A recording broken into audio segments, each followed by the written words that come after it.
Siswa SMA melaksanakan ujian nasional berbasis kompetisi atau UNBK. UNBK 2019 tingkat SMA, MA, SMK.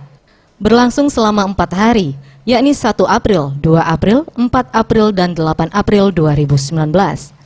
Untuk UNBK di Palembang, masih ada sekolah yang menumpang melaksanakan UNBK, seperti dilaksanakan di SMA Negeri 20 Palembang.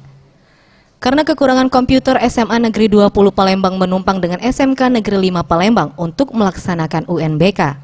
Kepala SMA Negeri 20 Palembang, Rozali, mengatakan, untuk tahun ini ada 289 siswa yang mengikuti UNBK di SMK Negeri 5 Palembang, yang terbagi menjadi 3 sesi, dengan mata uji Bahasa Indonesia, Matematika, Bahasa Inggris, dan mata pelajaran pilihan sesuai jurusan yang dipilih.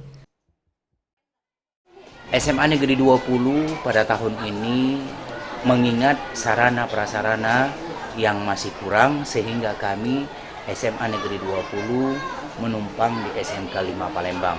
Insya Allah harapannya di tahun yang akan datang SMA Negeri 20 dapat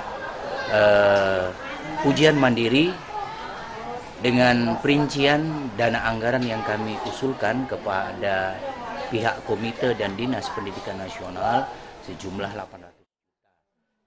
Sementara itu, salah satu peserta yang mengikuti UNBK mengaku siap untuk melaksanakan karena pihak sekolah telah memberikan pelatihan dan tata cara menjawab soal. Ya, biasalah. Gugup? Deg-degan? Kalau deg-degan hadapi kayak ujian biasa. Deg-degan ada? Ada. Kalau deg-degan pasti ada. Sudah pelatihan?